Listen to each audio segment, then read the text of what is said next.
YS విజయలక్ష్మికి birthday wishes చెప్పారు లోకేష్. పవన్ కళ్యాణ్ తల్లికి చెప్పరు, మీ మేనత్త గారికి చెప్పరు, మీ చిన్నాయనకు చెప్పరు.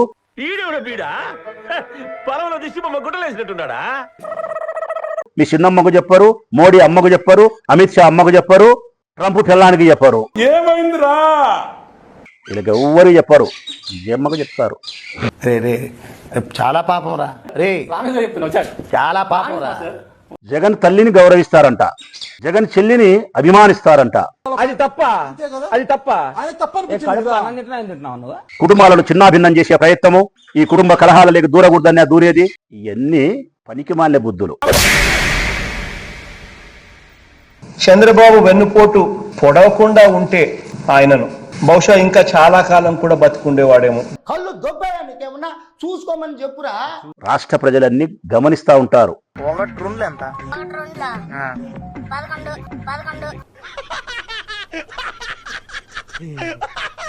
ప్రతిదీ ఒక రాజకీయం చేసుకున్నటువంటి తండ్రి కొడుకులు చూస్తే నవ్వుతున్నారు అందరూ. జనంలోకి వెళ్ళి అడగండి, వీళ్ళని చూస్తే ఒక జోకర్ లాగా తయారైపోయారు. ఏమి తెలియకుండా జఫారాని లాగా నువ్వు నాతో మాట్లాడుకో. అట్లాంటి తల్లికి వీళ్ళు విశేష చెప్తారట. ఈ తండ్రి అనుకుంటే తండ్రిని మించినటువంటి కొడుకు తయారైపోయాడు. నాటకాలు. ఇక ఈ కొడుకు ఎట్లాంటి వాడో అందరికీ తెలిసినటువంటి విషయమే. అగరబత్తి కాదు, నిన్నెవడు అడిగాడు? అలాంటి ఓ పనికి మాలాన్ని తీసుకొచ్చి ముఖ్యమంత్రిని చేయటం కోసం ఇది కేవలం పొగరు. కొన్ని ఏరియాలో దీన్నే బల్బ్ అని కూడా అంటారు. ఆయన ప్రమోట్ చేసుకునే పనిలో భాగంగా పిచ్చి పిచ్చి పనులన్నీ కూడా చంద్రబాబు చేస్తున్నాడు, అతని కొడుకు కూడా చేస్తున్నాడు. మా తల్లే నిన్ను ఆదర్శంగా తీసుకుంటే ఆత్మహత్యలన్నీ అయిపోతాయి. అసలు పిచ్చి పనుల్లో కల్లా పిచ్చి పని ఏంటంటే చెప్పి తగలడు. మొన్న విజయమ్మ గారికి పుట్టినరోజు ఆయన శుభాకాంక్షలు పంపడం. ఇంత నీచ బతుకులు ఎందుకయ్యా? ఉన్న 4 రోజులు మంచి పేరుతో బతకాలి జగన్మోహన్ రెడ్డి లాగా.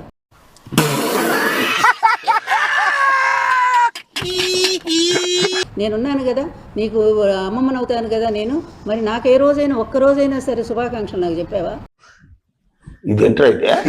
నా పుట్టినరోజు అసలు ఎప్పుడో నీకు తెలుసా? తీసుకొని కొడతా పిచ్చి కుక్కట్లా గరిసిన అదరా.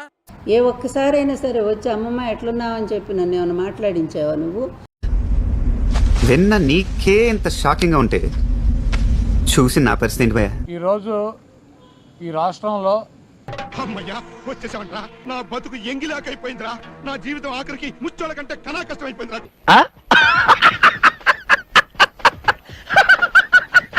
వైఎస్ఆర్ కాంగ్రెస్ పార్టీ స్థాపించినటువంటి వ్యక్తుల్లో అంబటి రాంబాబు గారు ఒకడు. ఏదో వీడే ఇండియాకి స్వాతంత్రం తెచ్చిన లెవెల్లో చెప్పావరా. ఆయన ఎప్పుడు కూడా ఒక వ్యక్తిని దూషించటమో, లేకపోతే ఒక వ్యక్తిని కించపరిచి మాట్లాడటమో, లేకపోతే ఒక వ్యక్తిని బూతులు తిట్టినటువంటి సంఘటనలు మనం చూడాల.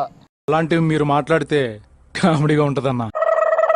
చాలా మర్యాదగా, చాలా పద్ధతిగా వారు వీరు అంటారు, గౌరవించేటువంటి భాషలోనే ఆయన మాట్లాడతారు.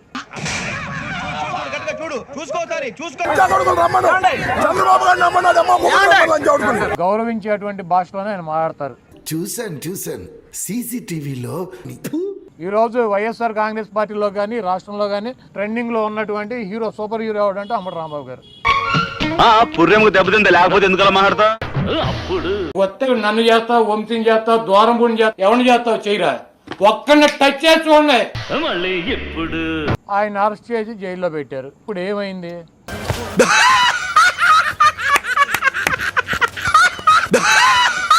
మీ పిరికి చేష్టలకి, మీ ఉడత ఊపులకి బెదిరేటువంటి ప్రసక్తి ఉండదు. అందుకేరా నువ్వు 2 సంవత్సరాల నుంచి బయటికి రాంది. 2029లో జగన్మోహన్ రెడ్డి గారు మళ్ళీ ముఖ్యమంత్రి అవుతాడు. జగన్మోహన్ రెడ్డి గారు మళ్ళీ ముఖ్యమంత్రి అవుతాడు. వెనకడు కోడు తుపాకి లేకపోయినా లపాకి కావాలన్నా అంట.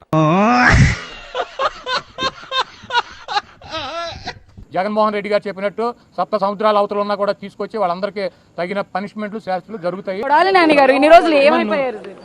ఏమైపోవడం ఏంటమ్మా? మీ ఇల్లు ఎక్కడో చేస్తే రోజు వచ్చి కనపడే. ఇది అబద్ధం. ఇప్పుడు నిజం మాట్లాడుకుందామా? దొరికితే కుమ్మేస్తారేమోనని ఇండియా వదిలిపెట్టి మలేషియా వచ్చా. కాదమ్మా, రాధాకృష్ణకి, నీకు, బిఆర్ నాయుడు గారికి మీ పేర్లు యువత మనం వచ్చి కనపడి వెళ్తారు రోజు. అందుకునేనా ఇది నాకిచ్చేళ్ళింది. ఏంటి చూస్తాం అధికారంలోకి వచ్చి ఎవరిని వదలం. ఏంటని నువ్వు చేసేది నా బొచ్చు. ఆ రోజు వస్తే నువ్వో నేను తేల్చుకున్నావు, లేకపోతే నన్ను వంశీనో ఒకరిని టచ్ చేసి చూడరు. నువ్వు మగాడి అయితే అరెస్ట్ లాగానే చూస్తున్నామ్మా. నువ్వు వస్తే నన్ను చేస్తావు, వంశీని చేస్తావు, దూరం పుణ్యం చేస్తావు, ఎవరిని చేస్తావు చేయరా. ఒక్కరిని టచ్ చేసి చూడండి. అరెస్ట్ లాగానే చూస్తున్నామ్మా. అంతకుముందు చాలా యాక్టివ్ గా ఉండేవాళ్ళు, బాగా మాట్లాడేవాళ్ళు, కమెంట్స్ గవర్నమెంట్ ఉన్న యాక్టివ్ ఇప్పుడు ఏం చేయాలి. తూర్పేటు ఇటండి ఆడు తిరిగి దానబెట్టండి. భయపడుతున్నారా ఇప్పుడు? దేనికి? గవర్నమెంట్ లో లేనందుకు మాట్లాడితే ఏమైనా అరెస్టులు చేస్తారేమో అని. కాదమ్మా, నీ ఉద్యోగం పీకేసిన కూడా యాక్టివ్గా ఉంటావు, మైక్ పట్టు తిరుగుతావా? మా ఉద్యోగం పీకేశారు కదా, ఇప్పుడు ఏం చేయము యాక్టివ్గా.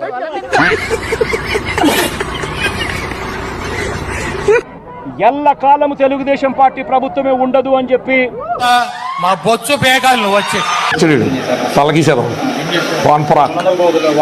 పూర్తిగా కట్టడి చేస్తామని చెప్పిన మీడియాని కూడా అలౌ చేయలేని పరిస్థితి.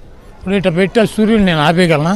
నాకు అర్థం కాగడుతున్నావు. సులభ కాంప్లెక్స్ లో చీపురు కట్లయితే చేత్తో అక్కడ లీన్ చేసి అదోలాగా ఉంటావు నువ్వు.